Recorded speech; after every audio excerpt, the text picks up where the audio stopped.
Hello students, आज के इस वीडियो लेक्चर में हम सिस्टम ऑफ लीनियर कॉन्ग्रुएंसेस को कैसे सॉल्व करते हैं। इससे पहले हमने लीनियर कॉन्ग्रुएंस को सॉल्व करना सीखा है। जब हमारे पास 100 से ज्यादा लीनियर कॉन्ग्रुएंसेस होते हैं तो उसको चाइनीज रिमाइंडर के थ्रू हमने सॉल्व करना सीखा है। बट यहाँ पर सिस्टम ऑफ लीनियर कॉन्ग्रुएंसेस की बात हो रही है।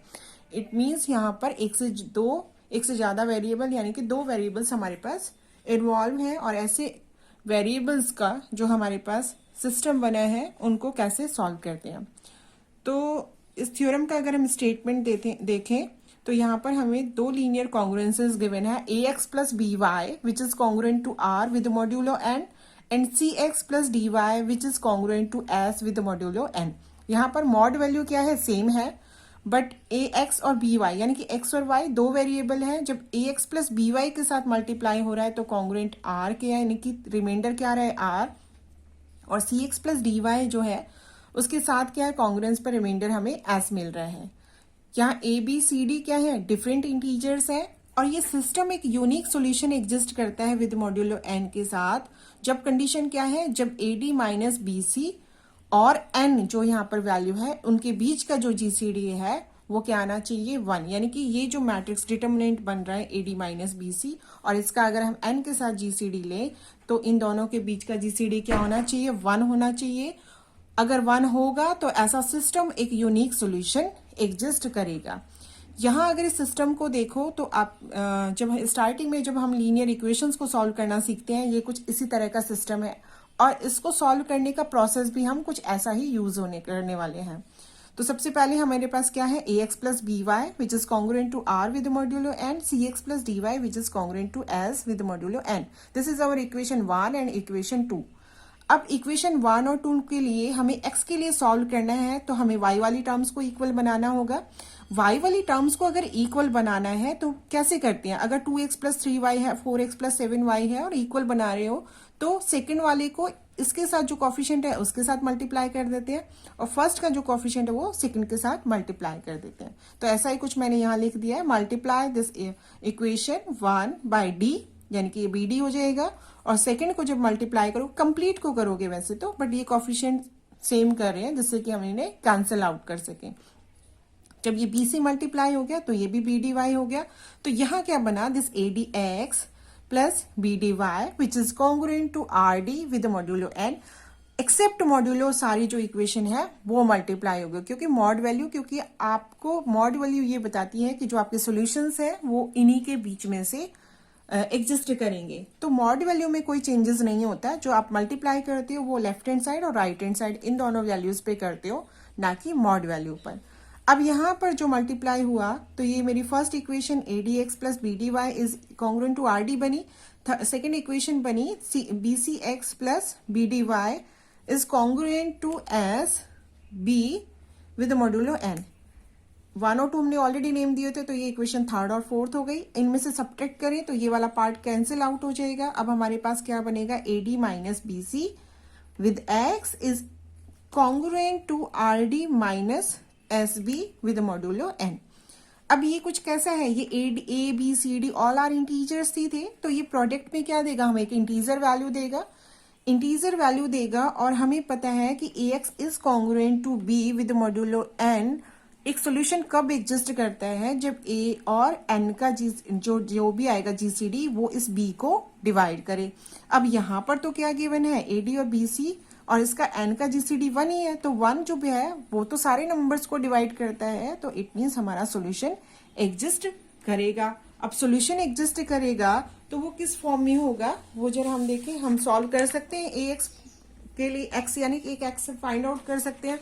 तो हमारी इस तरह की जो इक्वेशन हुई A D minus B C X which is congruent to 1 with modulo N process a unique solution. अगर हमने इसको बोल दिया कि इसका एक टी कोई सोल्यूशन है यानी कि टी कोई वैल्यू है जिससे हमारी एक्स का वैल्यू निकल के आ रही है तो हमारा एक्स किस फॉर्म में हो जाएगा, X is congruent to T. Obviously T जो यहाँ पर मल्टीप्लाई हो रहा होगा तो वो एक्स दे रहा होगा और टी इस साइड भी मल्टीप्लाई होगा तो T D R minus B C with modulo N.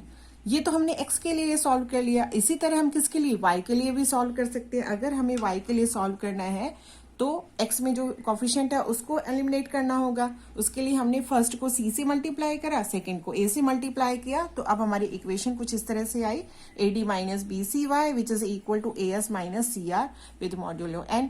Again इन दोनों के बीच का जीसीडी 1 है, तो यहाँ पर एक सोल्यूशन एग्जिस्ट करेगा। सोल्यूशन एग्जिस्ट करेगा तो हमने इसका नाम एक कुछ दे दिया, जो हमने यहाँ से इसका नेम दिया है। अब इससे y किसके इक्वल हो गया है, टी ए एस माइनस, यानी कि ये इसका क्या हो गया, सोल्यूशन हो गया with same mod value n। तो इस तरह से हम जब हमारे पास साइमल्टेनियसली लीनियर कॉन्ग्रुएंसेस हो तो भी हम क्या कर सकते हैं, सॉल्यूशंस फाइंड आउट कर सकते हैं। अभी इसी थ्योरम पर बेस्ड इस एग्जांपल को करते हैं, जिससे कि आपका जो कॉन्सेप्ट है वो और भी क्लियर हो जाए कि हमने इसको कैसे यूज किया है। ये हमारा एक सिस्टम है that is 7x plus 3y which is congruent to 10 with modulo 16 and 2x plus 5y which is congruent to 9 with modulo 16। n की वैल्यू देख रहे हो आप यहाँ पर सेम है। इन दोनों के बीच का जो जीसीडी है वो भी क्या है, दिया हुआ है, ये आपका डिटर्मिनेंट है, और 16 जो n के साथ है वो जीसीडी 1 दे रहा है। जरा चेक भी कर लें कि 29 आएगी इसकी वैल्यू, 29 और 16 का जीसीडी क्या है, 1। तो यानी कि अब इसका एक यूनिक सॉल्यूशन निकलने वाला है। यूनिक सॉल्यूशन निकालने के लिए हमें x और y की वैल्यू फाइंड आउट करनी होगी। x और y के लिए हमारे पास क्या है, ये सिस्टम हो गया 7x plus 3y which is congruent to 10 and 2x plus 5y is congruent to 9 with modulo 16। अभी एक टाइम के लिए आप अगर मान भी लो कि आपके पास सिर्फ 7x plus 3y is equal to 10 दिया हुआ है, कॉन्ग्रुएंट ना भी बनो, ये स्किप कर, मतलब यहाँ आप हाइड कर लो, और आपको ये सिस्टम और x और y के लिए सॉल्व करना है। तो प्रोसेस हमारा कुछ इसी तरह का होगा। तो आप देखोगे यहाँ सबसे पहले x के लिए सॉल्व करने के लिए मुझे इस y को एलिमिनेट करना होगा। y को एलिमिनेट करने के लिए मुझे क्या करना होगा कि जो ये इक्वेशन है फर्स्ट उसको हम 5 से मल्टीप्लाई कर दें और सेकंड को हम 3 से मल्टीप्लाई कर दें, तो हमारे पास क्या हो जाएगा, 5 3 जा 15 और 3 5 जा 15। तो ये पार्ट हमारा कैंसिल हो जाएगा जब सब्ट्रैक्ट करेंगे। बट x के साथ वैल्यू क्या आएगी, 7 5 जा 35 और -6 यानी कि 29x इस कॉन्ग्रुएंट टू, ये 5 से मल्टीप्लाई होगा तो 50 माइनस यहाँ से 3 इंटू 9 27। अब यहाँ से सब्ट्रैक्ट करोगे तो दिस इज कॉन्ग्रुएंट टू 27। अब फर्क सिर्फ इतना है कि हमें मॉड्यूलो 16 के लिए इसको सॉल्व करना है, इस x को। तो 29 इज अ लार्जर वैल्यू, है ना। 29 क्या है हमारे पास, लार्जर वैल्यू किससे, 16 से ज्यादा है। 16 से ज्यादा करने के लिए now I am applying this modulo 16। After applying modulo 16 it gives the value, यानी कि रिमाइंडर इज 13। 16 से जैसे आपने डिवाइड किया so remainder is 13। 13x which is congruent to this 23 is also greater than this 16। तो 23 पर भी आप 16 अप्लाई करोगे तो भी मैं आपके पास रिमाइंडर क्या आएगा, 7। अब ये क्या है, 16 के अंडर ही है। अब ऐसा लीनियर कॉन्ग्रुएंस तो आप सॉल्व कर सकते हो। तो वही हिट एंड ट्रायल अगर आप कर रहे हो तो हम x की कोई एक वैल्यू ऐसी फाइंड आउट, मतलब मल्टीप्लाई करें जिससे कि यहाँ पर हमारे पास x बने विद मॉड्यूलो 16। तो x का अगर मैं वैल्यू क्या करूं, 7 करूं, इससे मल्टीप्लाई करूं, देखूं कि x की वैल्यू अगर मेरे पास कौन सी एक वैल्यू है जो मुझे क्या दे देगी, 1 दे देगी, तो आपको वो वैल्यू यहाँ पर मल्टीप्लाई करनी है। तो यहाँ से आप देख रहे हो 3 से आपने इसको आपने मल्टीप्लाई किया है 5 से, 7 5 जा 35 और 13 5 जा 65। तो 16 3 जा 64, यहाँ से आपके पास आएगा, आपके पास 1 बचेगा x, और यहाँ से यहाँ पर आपने क्या किया है, बेसिकली इसको हमने 5 से मल्टीप्लाई कर दिया है। 65 आएगा, 16 से डिवाइड कर लोगे तो 64 से रिमाइंडर 1 बचेगा, यहाँ से 35 आएगा क्योंकि 35 फिर 16 से ज्यादा है, अगेन मॉड्यूलो 16 अप्लाई करेंगे तो वैल्यू 6 आएगी। तो ये हमारे पास एक x यूनिक आ गया जो इस सिस्टम को सेटिस्फाई कर रहा है। हाँ, आप पुट करके भी देख सकते हो। सिमिलरली अभी x के लिए फाइंड आउट किया है तो सोल्यूशन y के लिए भी फाइंड आउट करेंगे। यही प्रोसेस हमने थ्योरम पेपर ही अप्लाई किया था।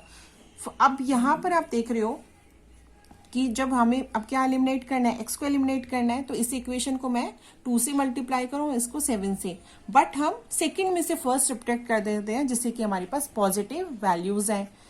ये आपके क्वेश्चन टू क्वेश्चन वेरी करेगा, फर्स्ट में से सेकंड को सब्ट्रैक्ट करना है या सेकंड में से फर्स्ट को।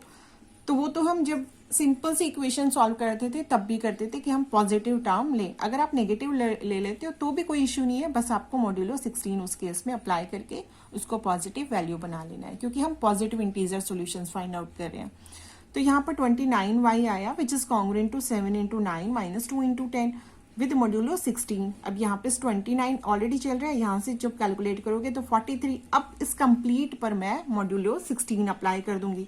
मॉड्यूलो 16 जैसे आपने अप्लाई किया तो यहाँ पर बचेगा 13y which is congruent to 11 with modulo 16।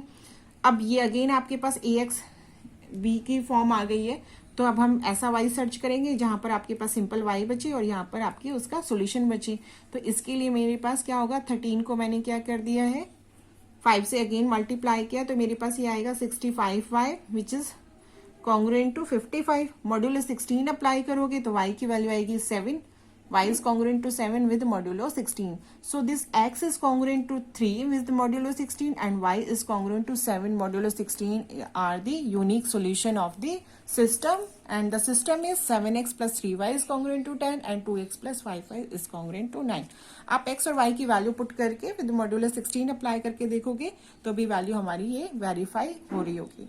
तो वही सेम प्रोसेस है, बट हमने किस पे सॉल्व किया है, लीनियर कॉन्ग्रुएंसेस के लिए सॉल्व किया है। तो आई होप ये रिजल्ट आपको समझ आया होगा। Thank you.